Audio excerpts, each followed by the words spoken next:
Welcome, everyone. Thank you for joining us on today's webinar as we talk more about the Housing Affordability Breakthrough Challenge. We appreciate your interest in this exciting opportunity. The purpose of this webinar today is to share more information about the Housing Affordability Breakthrough Challenge. We will cover the challenge's vision, focus areas, eligibility, criteria, and application process. Most of what we are covering today can be found on the Enterprise website at enterprisecommunity.org/breakthrough. My name is Ray Demers. I'm a Senior Director of National Programs here at Enterprise. I have the honor of leading the Housing Affordability Breakthrough Challenge on behalf of the team. For those of you who may not be familiar, Enterprise Community Partners is a national nonprofit that exists to make a good home possible for the millions of Americans without one. We support community development organizations on the ground. We aggregate and invest capital. We advance housing policy, and we build and manage communities ourselves. Let me tell you a little bit more about what we will cover today. We will begin with a welcome and opening remarks from Wells Fargo and Enterprise. Then we'll move into the presentation, where I'll share more about the Housing Affordability Breakthrough Challenge, giving you a rundown of the program, the focus areas, eligibility, and timeline. I'll also share information about the selection criteria and the process for round one of applications, which is open online now. Then my colleague Tanya will join us to share a bit more about how to navigate Slide Room and build your application. Finally, I'll conclude with more about expectations of winners to the competition and a question and answer period, as well as some reminders to leave you with before we end our session. Questions that we do not have the opportunity to answer in today's webinar may be added to the FAQ page for the Breakthrough Challenge.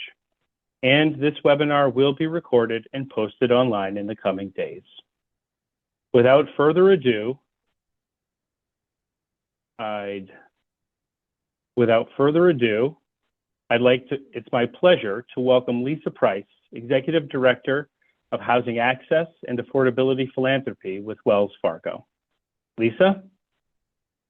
Thanks, Ray. Well, hello, everyone. Welcome to today's webinar. First of all, thank you so much for being here and being interested in this next round of the Housing Affordability Breakthrough Challenge.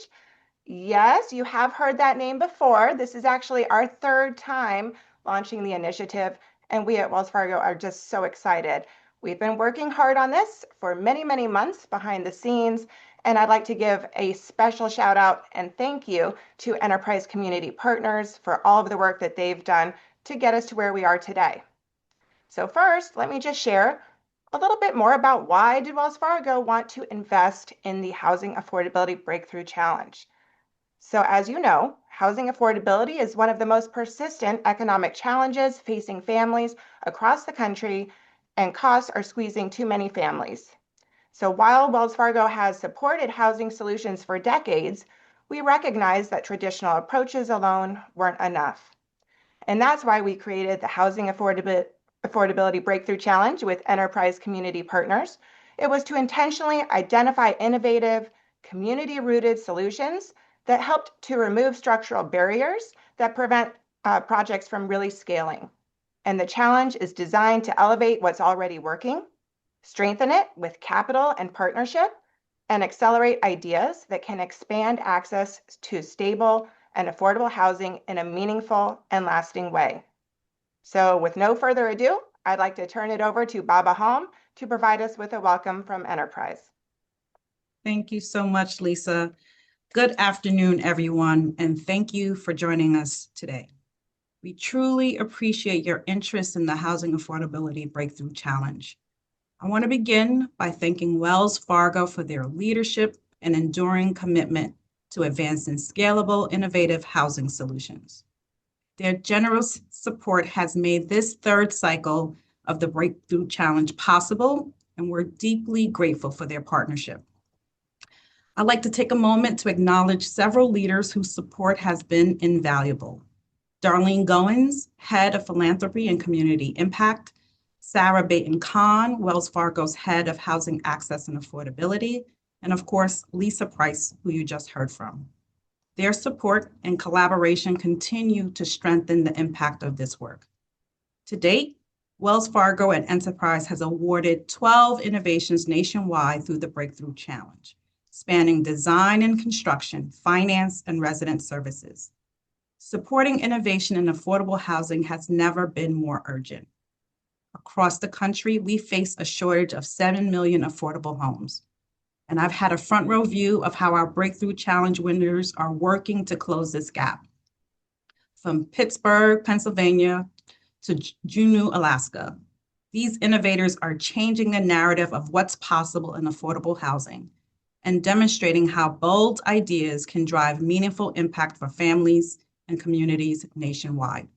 We're thrilled that you've joined us today to learn more about the third cycle of the Housing Affordability Breakthrough Challenge as we prepare to grow our national cohort of innovators. With that, I'll turn it back to Ray to lead you through today's session. Thank you, Baba.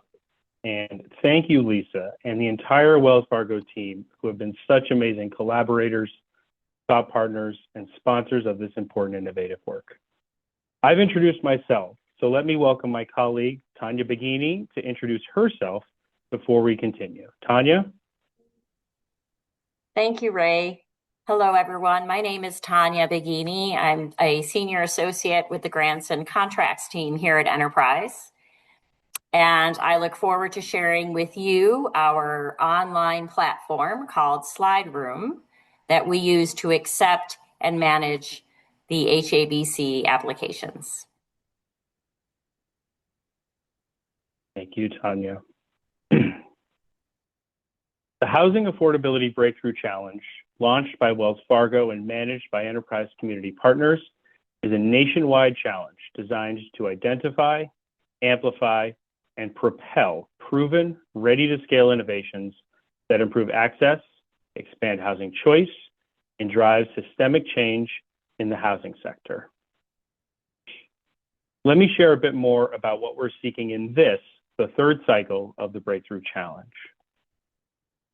The third cycle of the challenge is focused on innovations that are new solutions, new tools or strategies that will transform or offer alternatives to current practices. Demonstrated impact. Innovations must demonstrate proof of concept with existing results and measurable outcomes.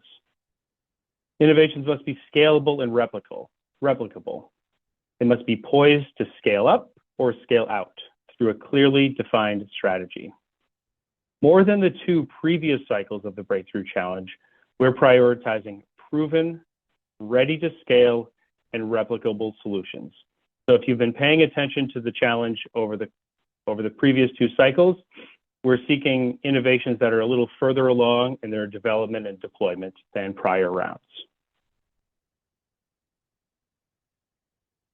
Similar to the previous cycles of the challenge, we are looking for transformative new ideas that fall within three focus areas. We've created definitions for each of these focus areas and are asking how your breakthrough idea aligns with these definitions.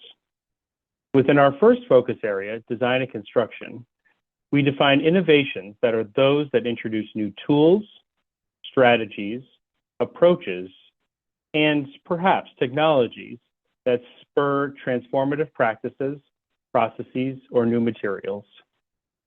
These innovations may create construction efficiency, streamline supply chains, bolster climate resiliency, or reduce building costs, to name a few. Examples of new housing affordability solutions in the design and construction category could include, but are by no means limited to, the creation and use of environmentally sustainable materials, streamlining the construction supply chain through novel material production, purchasing, delivery, or assembly, or maybe how the supply of housing is built and a workforce of skilled labor can be created and grown within your community.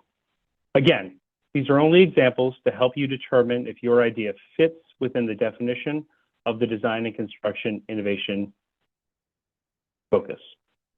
These are by no means a list of the only acceptable innovations.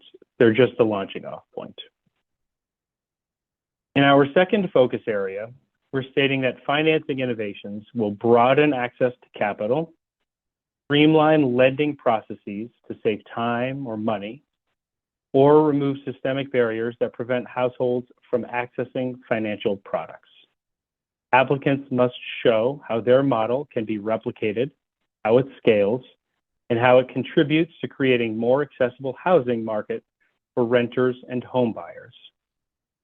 Examples of new housing affordability solutions in the financing area could include new investment strategies and funding sources to support acquisition, development, or building operations, new financing mechanisms for acquisition, construction, or permanent financing, improved efficiencies in financing and underwriting, risk mitigation through new investment approaches, new credit enhancement strategies, unique ownership structures, and new approaches that reduce the cost of capital.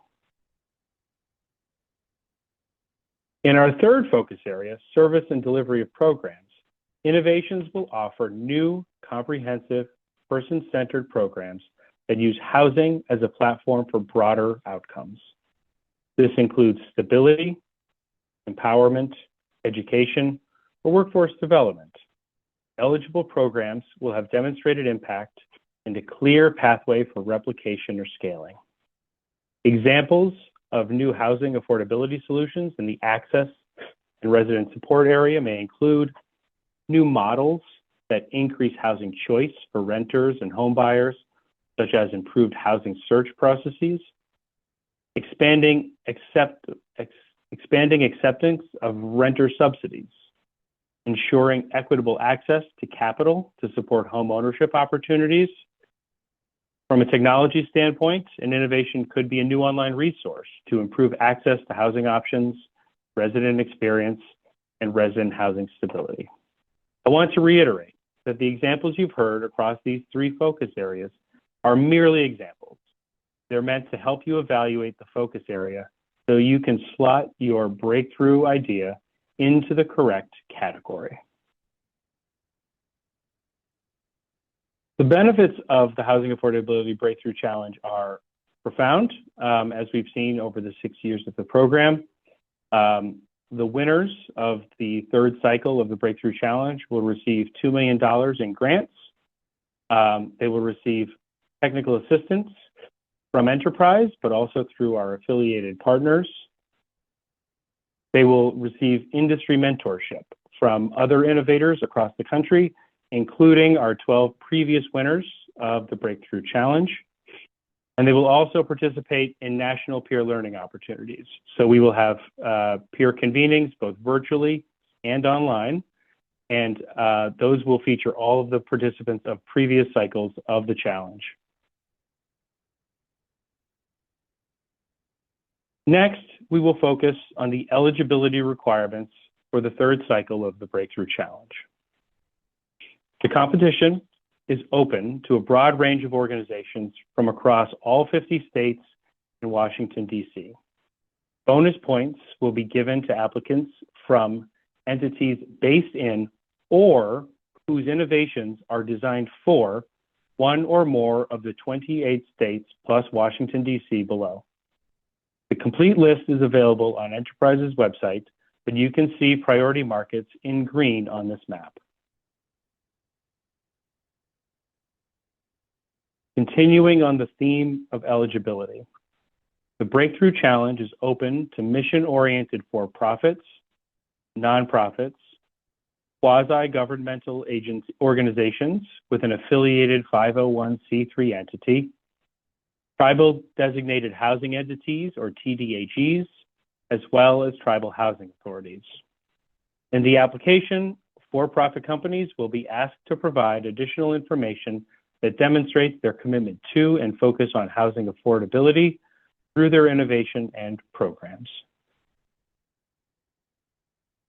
Next, I'll share a little bit about the overall timeline for the third cycle of the Breakthrough Challenge.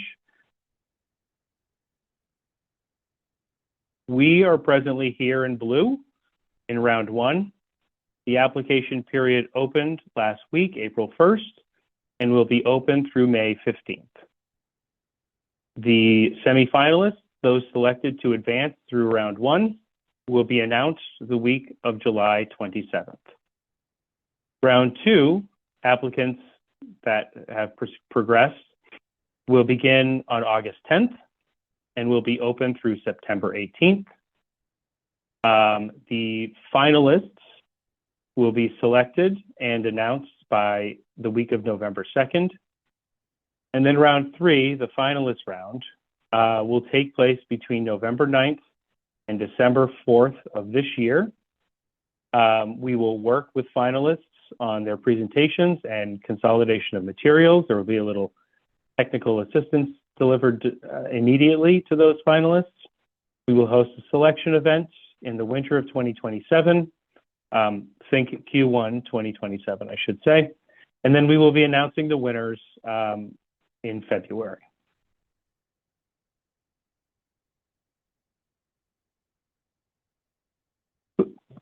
Let's move into the criteria and the selection process, where we will talk about how proposals will be scored. Before we move into the scoring process, applicants will be reviewed to ensure eligibility. This initial review stage will confirm each of these criteria is met. Location, so innovations can take place anywhere in the United States. Affordability, this is the Housing Affordability Breakthrough Challenge. So innovations must live up to that name and serve a majority of residents that are 80% of area median income or below for rental units. Innovations must serve a majority of residents at 120% of area median income for home ownership. And workforce housing innovations must serve a majority of residents at 120% of area median income or below, whether it's rental or home ownership focused opportunity. Applications moving into the scoring process will be evaluated on a 55-point scale, broken down into three broad categories: innovation, efficiency or efficacy, and feasibility, readiness, and alignment with program priority. Within efficacy and feasibility, we are asking our reviewers to score based on the criteria you see bulleted here. Is this idea innovative? Is it transformative? Is it possible and feasible? Does the innovation create cost savings and or create additional resources to self-capitalize and continue? Does the innovation create time savings and or process efficiencies that allow housing to be developed and deployed more quickly, more rapidly? Will residents benefit directly from the innovation, and how so? And then finally, is this innovation scalable or replicable? I mentioned scalability and replicability are really key focus areas for this third cycle of the Breakthrough Challenge, so really keep that in the back of your mind. Under the readiness category, reviewers will screen based on how well applicants demonstrate their implementation to date and how they envision using the Breakthrough Challenge resources, both financial, technical assistance, and other skill building. This is about assessing the work to date and where it plans to go during the 2-year period of performance. We want to know how your innovation is implementation ready.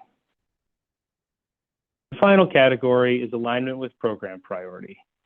And it is as straightforward as it sounds. Under the focus area you're applying for, design and construction, finance, and services and delivery, how well does your innovation typify and exemplify that particular focus area or category? As noted earlier, bonus points will be given to applications from entities in or whose innovations are designed for one or more of the 28 states plus Washington, D.C., as we discussed earlier. The competition is made up of 3 rounds, as I noted. In round 1, reviewers representing all 3 divisions of Enterprise Community Partners will review and score applications. Each application will be reviewed and scored by a minimum of 3 staff.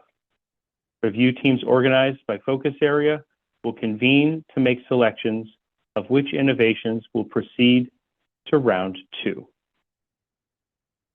In round 2, review teams made up of multiple lines of business within Wells Fargo will review and score those applications and will then select the finalists to move into the 3rd and final round. Final round, as I noted, will include an online application as noted, and then a live event where finalists will convene and share their breakthrough idea to a national panel of judges, including Enterprise and Wells Fargo, as well as external guests representing affordable housing and community development expertise across all the focus areas. This panel of judges will select the winning innovations that will be announced.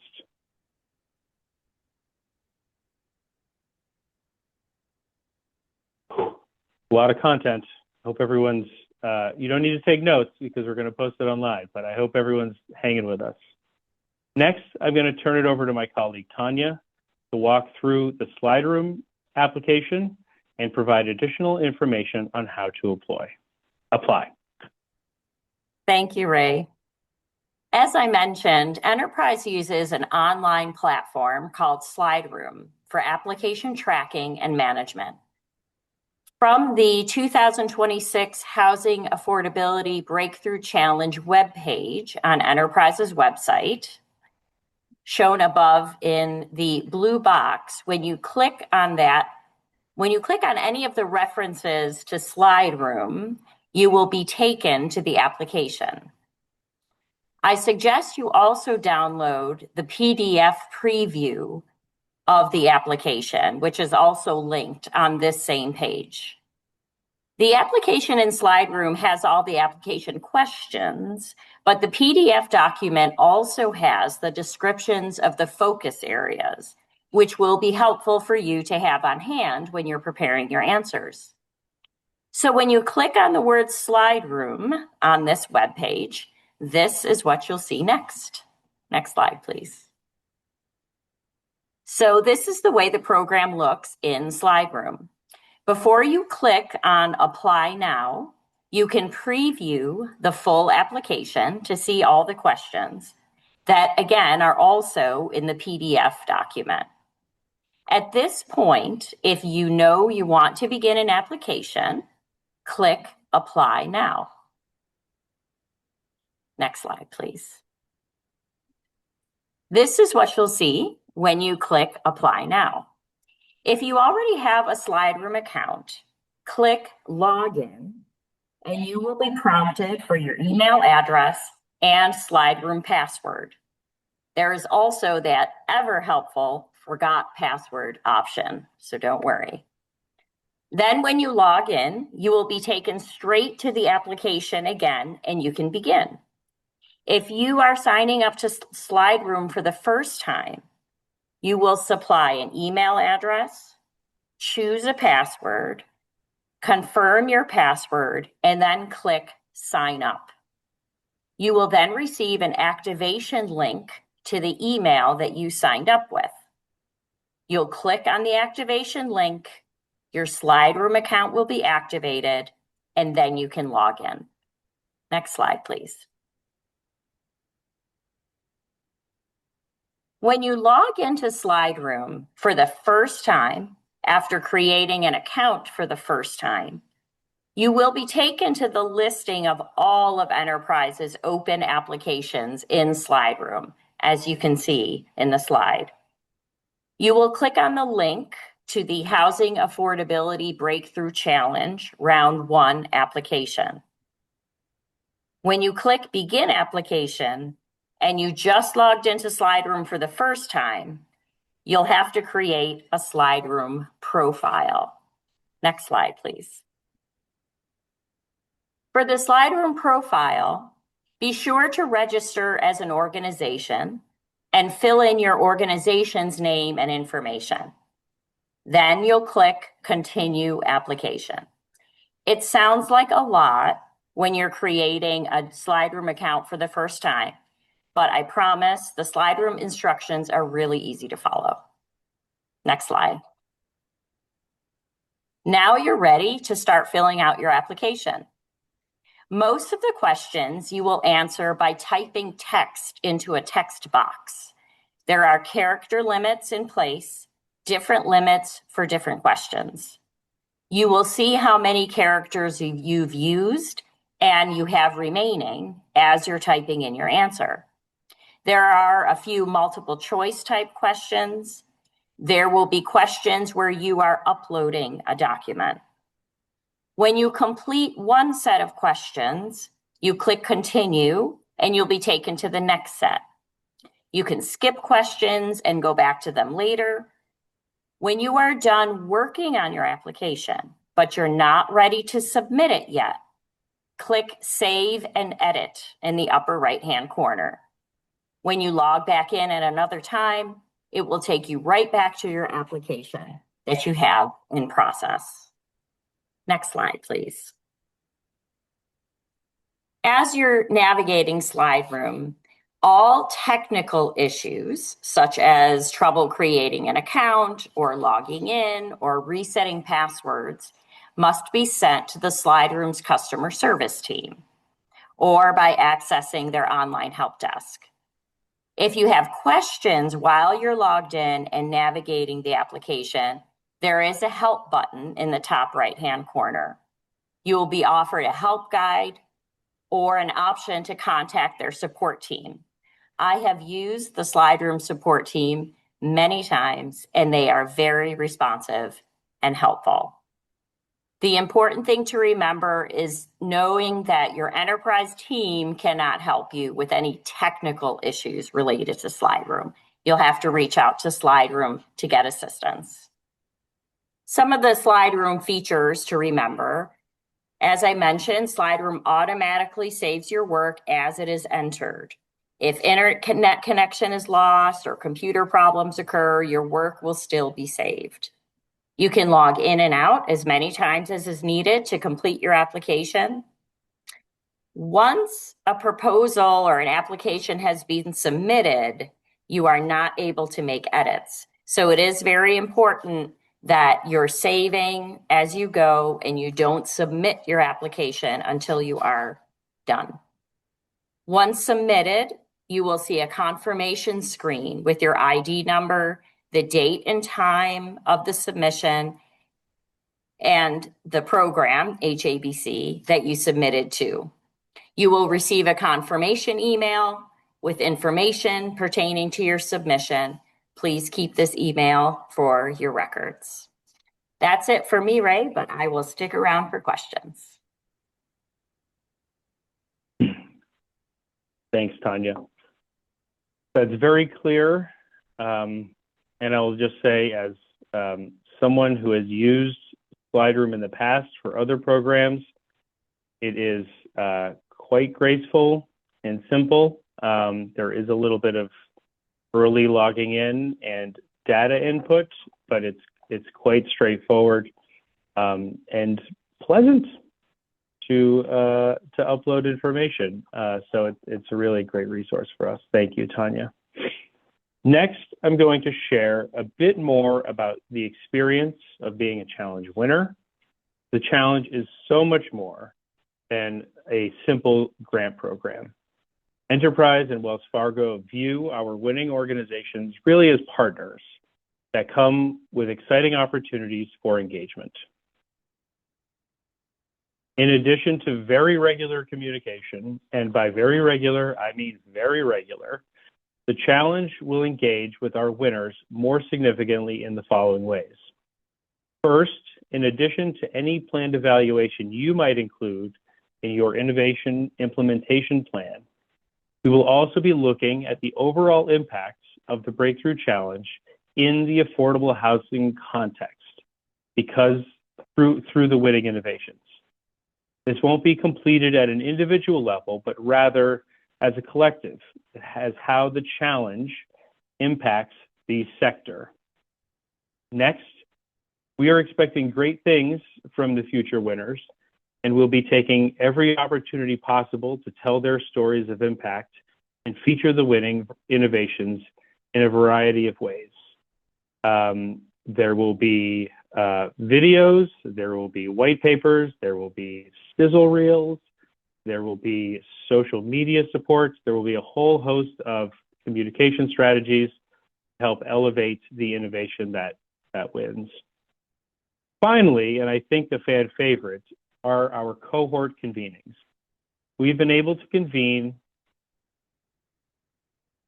our winners virtually on a regular basis and also in person, where we've traveled to Brownsville, Texas, Seattle, Washington, Washington, D.C., Birmingham, Alabama, and Pittsburgh. These opportunities to come together as a cohort are incredibly valuable, as it provides space for peer-to-peer networking, group learning, chances to collaborate, and a casual place to talk about how hard innovation truly is. These convenings are not only productive, but we've also managed to have a lot of fun bringing folks together. And I should say to the 12 challenge winners already, we've got a really fine network of folks that have joined. There's a real sense of camaraderie and shared ownership over the concept of innovation and the work that they're doing. It's a very supportive, cooperative, and collaborative bunch. So we're looking to bring and curate 5 more to join that cohort. As I mentioned a moment ago, in-person and virtual convenings are integral. They're a central aspect of the Housing Affordability Breakthrough Challenge, and we're excited to expand our cohort and create additional learning opportunities that come about. Something about our program that is very exciting is we're quite nimble, and our partners at Wells Fargo are supportive of us being nimble and also great thought partners in it. If there are additional trainings or resources or presenters or content experts that would be helpful to bring in to the collective to get feedback or get technical assistance, we're very quick at being able to navigate that landscape. And it's just been a really elegant partnership. And so we're really excited about it. In conclusion, I know I've shared a lot of information today, but this is a little bit of a summary for everyone to make sure that we don't miss anything. If you missed anything, we will have this webinar recorded and it will be shared online on our website. I believe it will also be sent to those who have registered, but I don't control the technology platform, so don't quote me on it, but it certainly will be posted online. We will be repeating this webinar on April 15th at 1 o'clock Eastern, 10 Pacific. If you've attended today's webinar, you do not need to attend the webinar on the 15th. The content will be identical. Also, the webinar that we have on the 15th, the recording will be posted online as well. So if you'd like to check into that, just to see if you missed something, that would be possible as well. A few reminders that I think are critical to keep in mind. And after this, we're going to turn over to the Q&A and see if we can solicit some questions and answer some questions in real time. Applications are due at 11:59 p.m. Eastern Time on Friday, May 15th. I do not suggest that you wait until 11:58 p.m. Eastern Time on Friday, May 15th to hit submit. There's always technology snags, and it's really, as early as you can comfortably submit it, we would suggest that you do.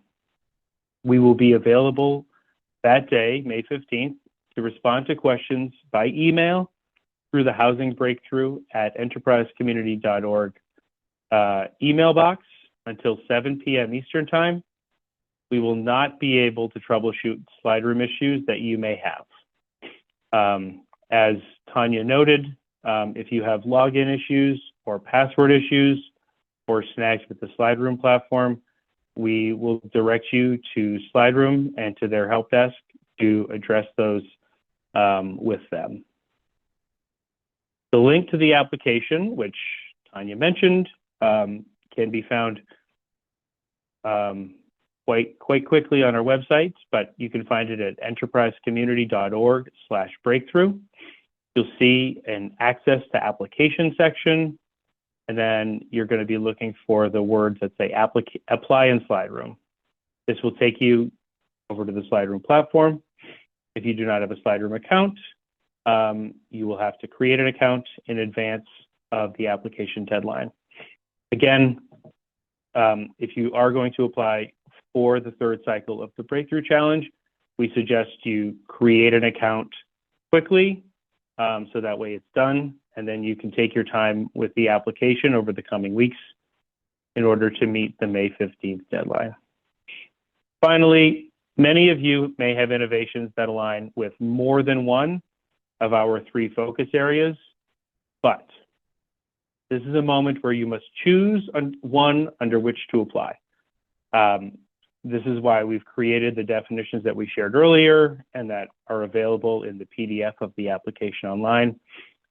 You must sort of slot your innovation into one of those focus areas for our review.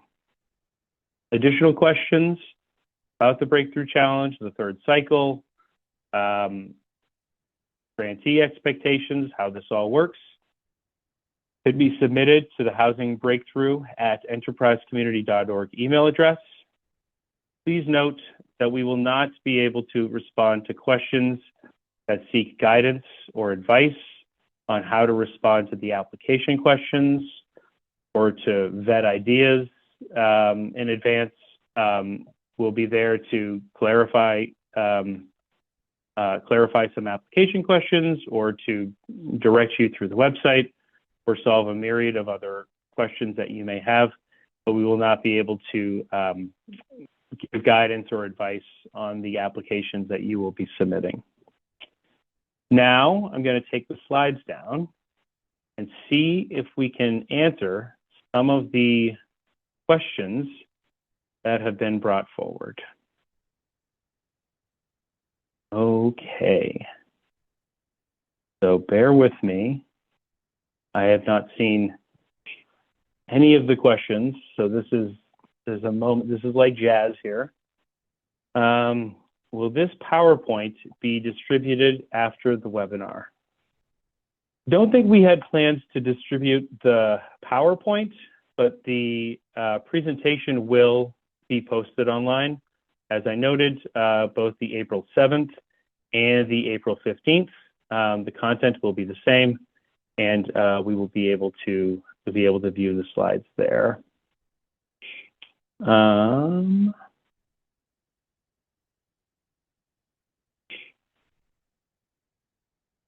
Can you say more about the makeup of the 5 finalist awardees? Will there be at least one awardee from each of the 3 focus areas? Will some of the awardees be from outside of the priority locations, or does that depend on the proposals you get? Great questions. I think we feel confident in speculating that there will be at least one innovation under all 3 of the categories, and then 2, I should say focus areas, I didn't mean categories. There will be 1 innovation selected from each of the 3 focus areas, and then 2 will be selected from the other, from those as well. They will be selected across the country. So the priority locations are receive bonus points and bonus scoring within the review, but we will see the innovations that we receive, and we're really looking to prioritize the strongest innovations more than anything else. So when an innovation is scalable and replicable and transformative, that's really, I mean, this is an innovation competition, and that's really what we're focused on. Are the $2 million in technical assistance separate? Therefore, are 10 total award recipients or the 5 $2 million awardees also get technical assistance?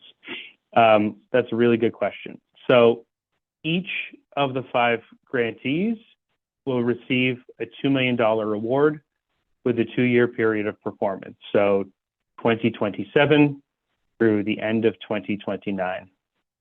On top of that, technical assistance will be delivered to the grantees. There will be opportunities for additional add-on grants to create additional learning, to augment some of the skills and capacities of the teams.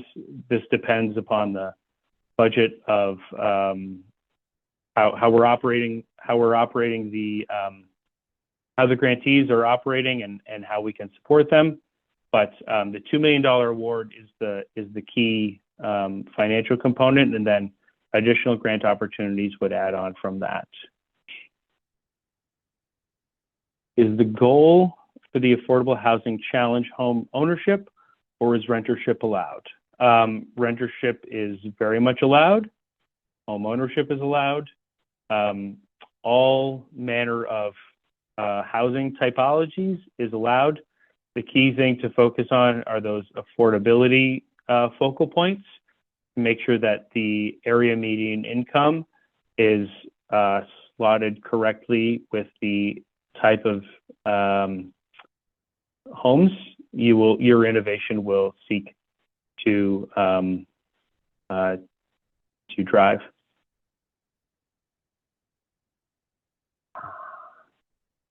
In future rounds of funding, for example, the fall of 2026, the application criteria remain the same. The applications, I think the question is, for folks that advance from round 1 into rounds 2 and round 3, are the questions the same? The questions are very similar. They go deeper than round 1. So round 1 is a relatively simple and straightforward application that allows a low barrier of entry for organizations that have innovative ideas. The idea in rounds 2 and rounds 3 is that we will dig deeper into the scaling up of impacts, scaling out of impacts. There will be more due diligence on the organizational health and stability. There will be additional review of the budget and how the grant resources will be spent and how we can support them. So I think I've received a couple folks asking about round 2 and round 3 questions in the mailbox. We can't announce those now, but I think that the round 1 questions give you a strong sense as to the orientation of the questions for rounds 2 and rounds 3.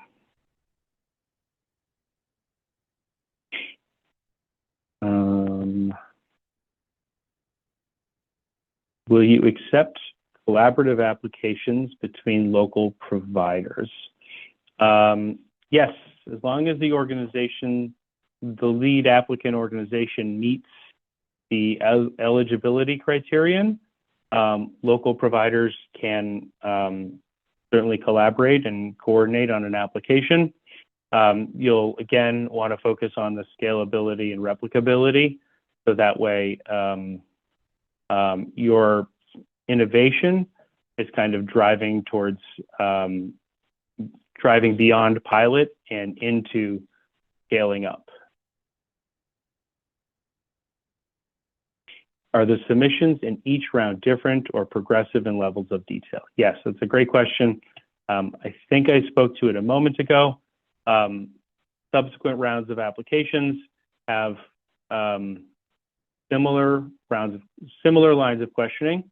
Folks will be allowed to update their information in the system. Things change sometimes. But then the questions will seek to dive deeper on scalability, budget, program delivery, and so forth.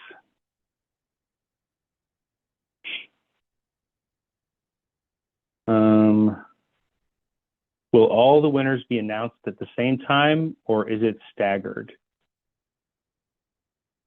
All the winners will be announced at the same time. I can't say they will all be announced at the same time in February of 2027. That's for round 3, the ultimate round. For rounds 1 and rounds 2, we will also be notifying folks that advance in each of those rounds at the same time.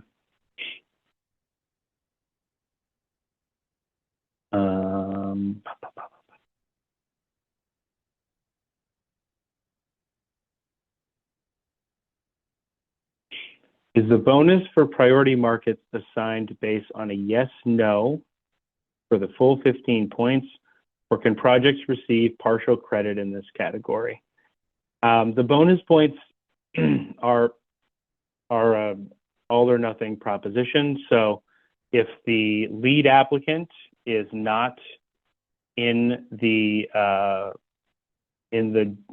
focus area, however, the innovation is intending realistically to scale into one of those geographies, those 28 states plus Washington, D.C., within the 2-year period of performance, then it would earn those bonus points.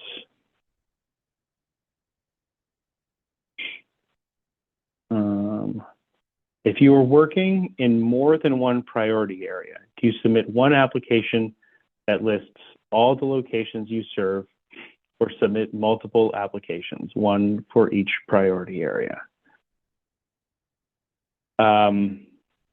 In the application, in Slide Room, you will be presented with those 3 focus areas: design and construction, financing, and service delivery. And it's incumbent upon the applicants to slot your innovation into the correct category there.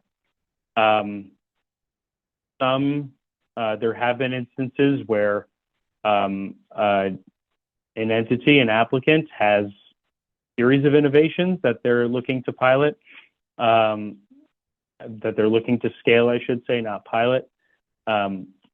And in those cases, they've submitted unique applications under each of those 3 focus areas. They also mentioned priority area there, so that could be about the geographic question. In the application, you will be able to select the geographies that your innovation will operate in within the period of performance. So if you are in Ohio and it will be in Indiana and Illinois, you can select all those locations. You will have the ability to sort of like scale up there.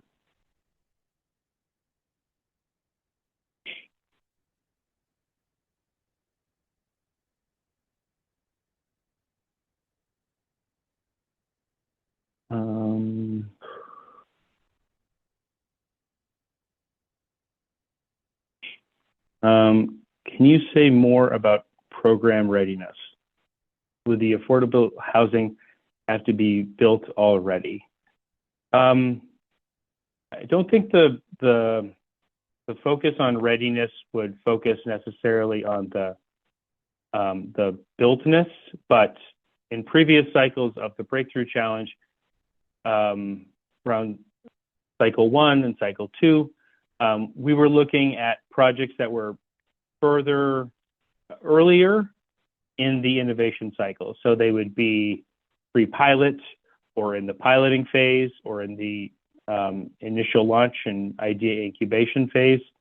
This 3rd cycle of the Breakthrough Challenge is really laser focused on innovations that have been piloted, have been implemented, have some measurable and demonstrable impacts, and have a plan to scale up and scale out within the period of performance. So it's this round of the Breakthrough Challenge is not as well suited for projects looking to pilot early stage and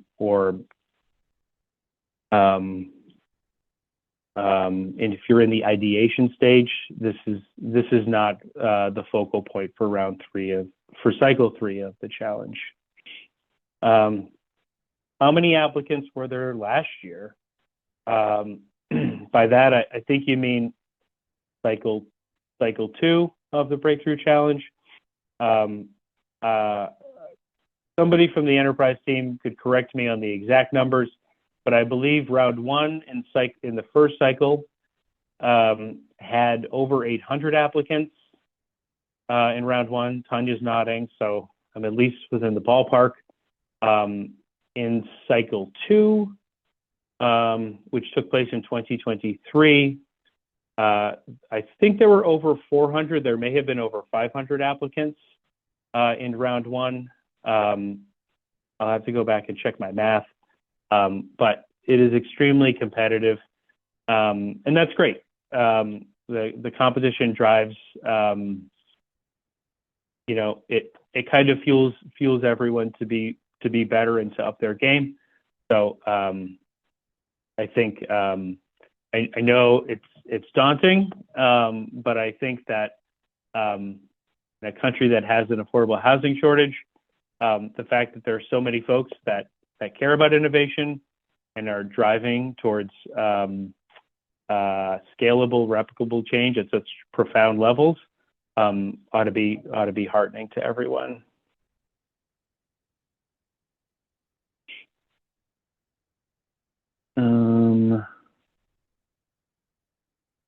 Are projects focused on permanent supportive housing eligible? Yes, I think that's fine. We've seen some of those in the past. What if we have a concept that impacts more than one of the focus areas? How do we choose the most appropriate focus area to apply under? That's a decision you have to make. How I would advise you to do that is to look at the outcomes and the impacts you've had to date. Look at kind of the spirit of those and where those are focused. And then as you're applying, you're considering a 2-year period of performance cycle that runs from 2027 through 2029.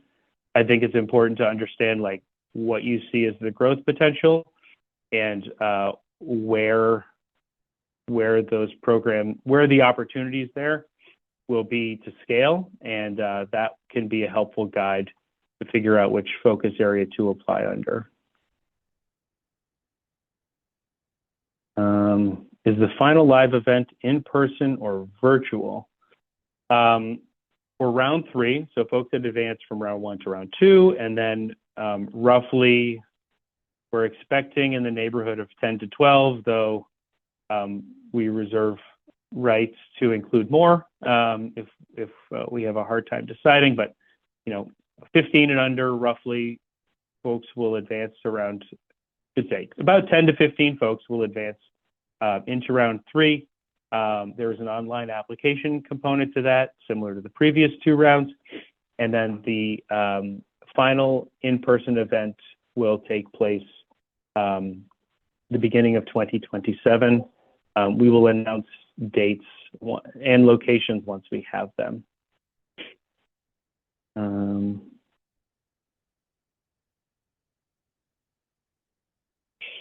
Okay, is there only one award at the end of the process in 2027, or are they awards at each round of advancement to help prepare for the final round? In rounds 1 and rounds 2, there is not, but in round 3, there is a small grant awarded to each of the finalists to recognize the extraordinary difficulty and effort that goes into consolidating these materials and planning for this. So that happens for folks that advance into the 3rd or final round. I represent a quasi-governmental agency. Do we have have to have a nonprofit as our fiscal agent? Yes, you need to have an organization that meets one of the eligibility criteria that to apply.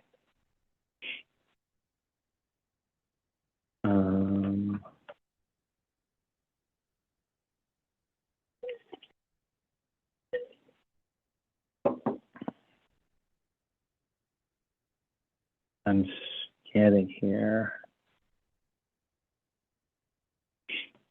Tanya, this is a question that might be helpful to get your read on. Let me read it to you. If creating a Slide Room account for the first time, will emails from Slide Room only go to the email address that has created the account, or is there an option within Slide Room to designate other contacts in the organization who should also receive the emails? Good question. I am quite certain that there is only one email address that you can supply that Slide Room would communicate with. However, I am going on Slide Room right now, and I will chat with a helpful representative and confirm that answer.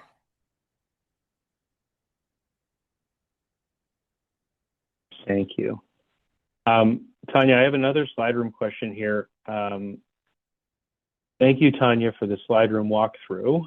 Could you confirm that when creating the Slide Room profile, we are putting our organization's name in the first and last name fields, or are we putting our personal name in those fields? So on that slide, we have to fix that slide. It has someone logging in as an individual. There is a drop down for creating a profile for an organization, and you will put in the name of the organization and then the first and last name of the person applying. So there will be a space there for the organization's name when you set up a profile as an organization. Great. Thank you. Could I confirm registration is open now, applications are due May 15th, and awards will be finalized in February? That is the correct timeline. So round 1 is open now, round 2 will take place summer into the fall, and then round 3 will take place I'm forgetting the dates now, and I don't want to move my slide. I don't want to move my slides and maybe lose the screen, but round 3 takes place in November, and then the final 5 will be announced in February. All right. I'm going to try to squeeze in a couple more. If you are part of a national organization, can each affiliate apply separately or as one organization? If you're part of a national organization that has an affiliate model or some sort of other varied structure, each of the affiliates can apply individually. That would be great. Will you accept collaborative applications between local providers? Yes, we absolutely will. Where online is it posted? We can circulate the link again, but I think the fastest way to search for it is you can go into your search engine and type in Housing Affordability Breakthrough Challenge, or you can go to enterprisecommunity.org/breakthrough, and you'll be directed right to the landing page for the Breakthrough Challenge. How many applications are you expecting? Gosh, I haven't the foggiest idea. Hopefully, as many good ideas as are out there. We're certainly interested in reviewing them. And I think from Enterprise and Wells Fargo's perspective, we're just laser focused on the housing shortage and the lack of supply, and anything that helps us scale to get that to zero is really where we're looking.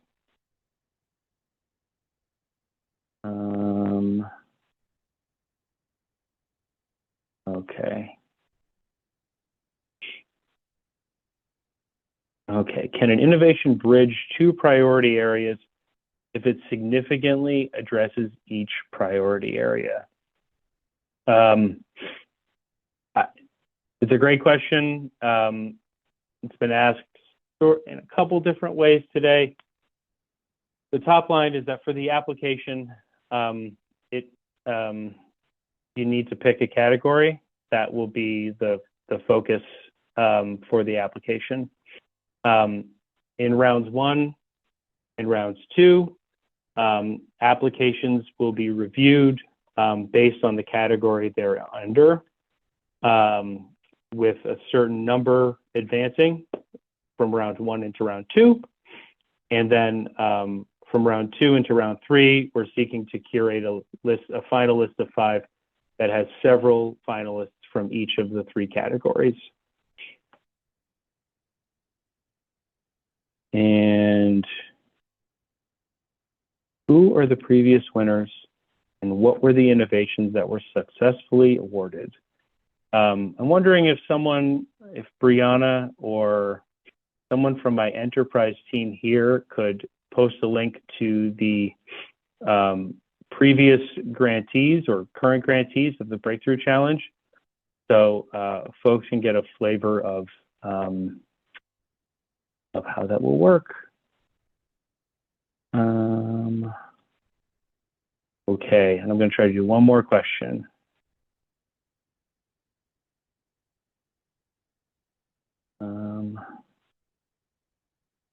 We are aligned with more than one focus area. Is there one of the 3 that is more important or a higher priority for this challenge? I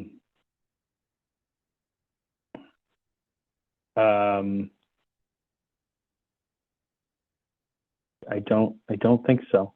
I think all 3 are really important, and I think we're looking for innovations across all 3.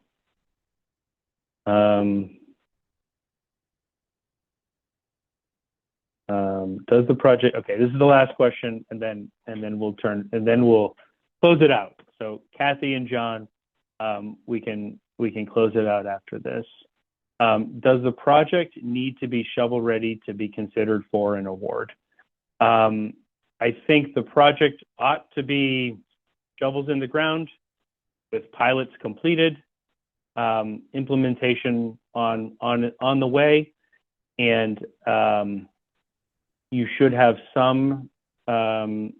developed some rubric for success and impact and scale that you are driving towards, because a lot of the questions in this 3rd cycle of the challenge, but also in round 1 specifically, are really focused on scalability and replicability. So you'll want to really keep an eye, I think, maybe a little less on the shovel aspect and more on how are we measuring our success to date? How do we plan to drive and replicate change? Where do we plan to scale, and what does that look like? I think that is a better vantage point from which to review your innovation. All right. Enterprise team, I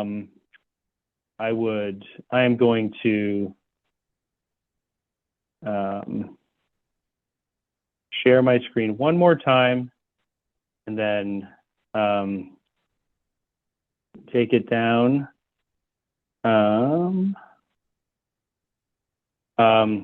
As I've mentioned a few times on the call, this is the website you're looking for. This is your primary channel for the Breakthrough Challenge to get news, updates, announcements, the frequently asked questions. We will scrub the questions that we were not able to get to today on today's call, and we will drop as many as we can into the frequently asked questions.